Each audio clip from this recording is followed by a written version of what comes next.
அனைவருக்கும் வணக்கம். இந்த மேடைக்கு நான் வந்ததுக்கு காரணமே சுசி தான். தம்பி சுசி தான். இல்லை, தம்பின்னு நிறைய பேர் சொல்லி எல்லாத்தையும் தம்பின்னு கூப்பிட்றாங்க. இப்போ அப்புறம் வர அப்புறம் ஏன்னா நான் வந்து உங்களுக்கு தெரியும், நடிகரானதே நான் மகனால தான் ஃபஸ்ட்டு. ஸோ என் வாழ்க்கை, என்னுடைய வாழ்க்கை தரம் ஒரு நடிகனா, ஒரு புகழ்பெற்ற ஒரு நடிகனா வர்றதுக்கும் அதன் மூலமாக பொருளாதாரம் உயர்ந்து என்னுடைய கஷ்டங்கள் அனைத்தையும் தீர்த்தது வந்து என்னுடைய அன்பு தம்பி சுசி தான். ஏன்னா அதுக்கு முன்னாடி தெரியும், சுசிக்கு தெரியும் நான் எவ்வளோ கஷ்டப்படுறேன் அப்படின்னு தெரியும். பொருளாதார ரீதியாகவும் சரி, அதே மாதிரி ஒர்க் விஷயமாக ரொம்ப ஸ்ட்ரகிளில் இருந்த காலகட்டம். டக்குன்னு ஒரே படத்தில் மாற்றி விட்டாங்க லைஃப்பை. நான் மகனில் தொடர்ந்து வாய்ப்பு கொடுத்து, அதாவது நான் மகனோட கைவிட்டுறாமல் அழகசாமி குதிரை, ராஜபாட்டை தொடர்ந்து அண்ணனுக்கு அடுத்தடுத்து வாய்ப்பு கொடுக்கணும். ஏன்னா ஒரு நடிகனை வந்து ஒரு படத்தை அறிமுகப்படுத்திட்டு அப்படி கைவிட்டுட்டா அடுத்தடுத்து மற்றவங்க கூப்பிட்ற கஷ்டமாயிடும். ஸோ ஏன்னா அது வந்து நீங்கள் பாலச்சந்திரன் சார்ட்ட பார்க்கலாம். ஒரு நடிகை அறிமுகப்படுத்தா தொடர்ந்து வாய்ப்பு கொடுத்து மக்கள்கிட்ட வந்து அந்த ஃபேஸை ரெஜிஸ்ட் பண்ணிட்டே இருப்பார். ஸோ அந்த மாதிரி வந்து என்னையை வந்து தொடர்ந்து வாய்ப்புகள் கொடுத்து ரெஜிஸ்ட் பண்ணி என்னையை வந்து ஒரு நடிகனா இன்னைக்கு நான் நல்லா இருக்கேன்னா அதுக்கு வந்து எனக்கு மனசார சொல்லுவேன். நானும் என் குடும்பமும் எப்பயுமே வந்து சுசிக்கு நன்றி கடனாக இருப்போம். எப்போ நான் வந்து சுசி அப்படி ஏதாவது ஒரு ஃபோன் பண்ணி ஏதாவது ஒரு சின்ன கேரக்டர் ஒரு சும்மா வந்துட்டு போனா கூட நான் போயிடுவேன். நான் அதுதான் முதல்ல எனக்கு ஃபஸ்ட் ப்ரிஃபரன்ஸ். ஏன்னா சுசியை வந்து நான் வந்து முதல் நாள் ஒரு அஸ்னேட்டராக வந்து ஜாயின் பண்ணதுலேருந்து நான் பார்த்துட்டு இருக்கேன். பேரன்பு மிக்க ஒரு அன்பு தம்பி, மிக திறமையான ஒரு இயக்குனர். அதான் சொல்லுவாங்கல்ல, சுத்தமாக தொழில் தெரியும்னு. அந்த மாதிரி சுத்தமாக தொழில் தெரியும். ஒரு டைரக்ஷன்னா நச்சுன்னு அப்படியே, அதாவது கன்ஃபியூஸ் இல்லாமல் இருப்பாப்ல ஸ்பாட்டில். நீங்கள் பதறவே வேண்டாம். அதனால இந்த படம் அவ்வளோ ஃபாஸ்ட்டாக முடிஞ்சிருக்க காரணமே அதுதான். அமுதேசன் சொன்ன மாதிரி போனாங்க டக்கு முடிச்சு வந்துட்டாங்கன்றாங்களா, அது காரணம் வந்து தொழில் சுத்தமாக தெரியும். யாருக்கும் பயப்பட தேவையில்லை. நம்மளுக்கு தொழில் சுத்தமாக தெரிஞ்சு யாருக்கும் பயப்பட தேவையில்லை. கேமரா மாட்டிங்க வைப்பா தம்பி சாட்டு லென்ஸ் அதை பிடிச்சி அந்த அளவுக்கு எதாவது சொல்ல வரல, அந்த அளவுக்கு க்ளீனாக இருக்கலாம். அதே மாதிரி என்ன வேணும், ஆர்டிஸ்ட் என்ன வேணும், காஸ்டியூம் என்ன வேணும், காஸ்டியூம் டிசைன் என்ன கலர் வேணும், எல்லாமே சுத்தமான ஒரு தொழில் தெரிஞ்ச வேலைக்காரன் தான் சுசீந்திரன். ஏன்னா இவ்வளோ நாட்கள் தொடர்ந்து வெள்ளை கபடிக்குள்ளேருந்து இவ்வளோ நாட்கள் பயணப்பட்டு வரதே ஒரு பெரிய விஷயம். மீண்டும் வந்து அதே மாதிரி இப்போ வந்து 2K கிட்ஸ் வச்சு எடுத்த மாதிரி இன்னும் வந்து பெரிய பெரிய கதாநாயகங்களை வச்சு திரும்பவும் ஒரு பெரிய கம்பேக்காக வந்துடுவாப்புல. அதுக்கான அத்தனை தகுதியும் திறமையும் வாய்ந்தவன் தான் என்னோட அன்பு தம்பி சுசி. அதே மாதிரி இந்த படத்தில் எனக்கு தெரிஞ்சவங்க நிறைய பேர் நடிச்சிருக்காங்க. தம்பி பாலசரவணன், இயக்குனர் முருகானந்தம், வினோதரி மேடம், அதே மாதிரி இசையமைப்பாளர் ஐயா இமானவர்கள், தந்தையன் சார், இவங்கெல்லாம் எனக்கு தெரிஞ்சவங்க. எனக்கு தெரியாதவங்க, பழக்கம் இல்லாதவங்க நிறைய பேர் அறிமுகமாயிருக்காங்க. ஹீரோ உட்பட மீனாட்சி தெரியும் எனக்கு இவங்க. ஸோ எல்லாருக்குமே ஒரு பெரிய ஒரு வாழ்த்துக்கள். இந்த படம் வந்து அவனுக்கு வந்து ஒரு பெரிய ஒரு ஓப்பனிங் கொடுத்து தமிழ் சினிமாவில் மட்டும் இல்லை, தென்னிந்திய சினிமாவில் வந்து நிறைய படங்களில் நடிக்கணும், வேலை பார்க்கணும். அதுக்கு என்னுடைய வாழ்த்துக்கள்.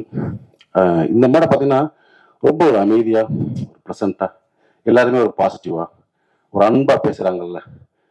சமீபத்தில் ஒரு மேடையில் பாட்டில் ராதா படத்தில் ரொம்ப அநியாயமாக அக்கிரமாக இருந்துச்சு. மேடையில் மிஸ்கின் பேசினாலாம் அவ்வளோ வல்கராக பேசணும் அவசியமே கிடையாது.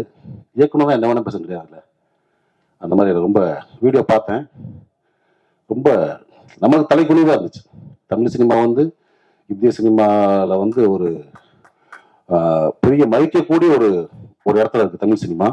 தமிழ் சினிமா இயக்குநர்கள் மட்டும் இல்லை, தொழில்நுட்ப கலைஞர் அனைவரும் வந்து இந்திய சினிமா லெவலில் ஒரு பெரிய மதிக்கக்கூடிய இடத்துல இருக்காங்க. அதே மாதிரி இந்த மேடை இருக்குல்ல, ஒரு பிரசாத்தில் தேட்டர் மேடை, பல ஜாம்பவான்களை பார்த்த மேடை.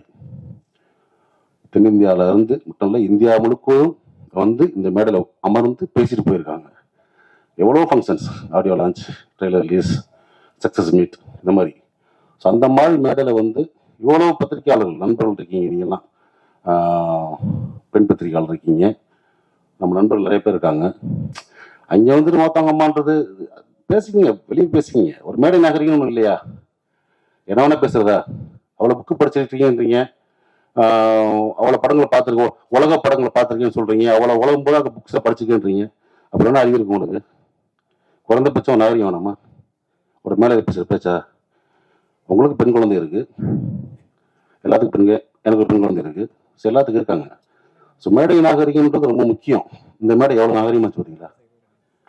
யாராவது தப்பான வார்த்தை அதெல்லாம் கிடையாது. தம்பின்னு கூப்பிடுறது வேற. தம்பி நம்ம எல்லாத்தையும் கூப்பிடலாம், வாடா தம்பி, உட்கார தம்பி, எந்திரா தம்பின்னு. அவன் நம்ம அண்ணன் நினைக்கணும், அது முக்கியம் ரொம்ப. அப்படி உங்களை யார் அண்ணன் நினைச்சா எனக்கு தெரியல. எல்லாத்தையும் சக்கட்டு முடிக்க வாடான்றாரு, போடான்றாரு, உட்காருன்றாரு. இதெல்லாம் இன்னைக்கு பேச நினைக்கல, தொடர்ந்து பல முறைகளை பார்த்துட்டு வரேன் நான் மிஸ்கின் பேச்சுக்களை. சமீபத்தில் அண்ணன் பாலானுக்கு வந்து 25th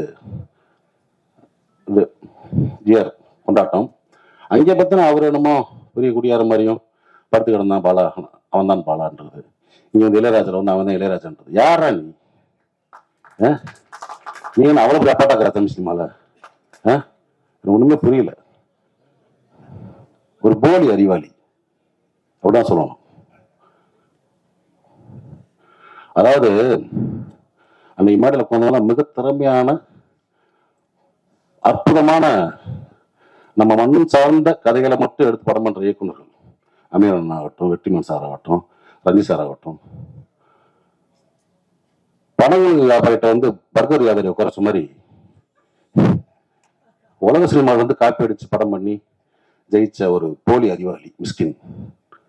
எதுக்கு இந்த மாதிரி ரொம்ப அநாகரிகமா ஒரு மேடையில வந்து ஒரு ஆணவப்பெல்லாம் சொல்லி பேசி ரொம்ப மனசு கஷ்டமா இருந்துச்சு. ஏன்னா தமிழ் சினிமா இயக்குநர்களை நான் வந்து பெரிதும் மதிக்கக்கூடிய ஒரு கலைஞன். நான் எப்பயுமே ஒரு ஷூட்டிங் ஸ்பாட்டு போனாலும் சரி, இயக்குனர் என்ன சொல்றாரோ நான் வந்து அப்படியே கேட்டு நடிப்பேன்.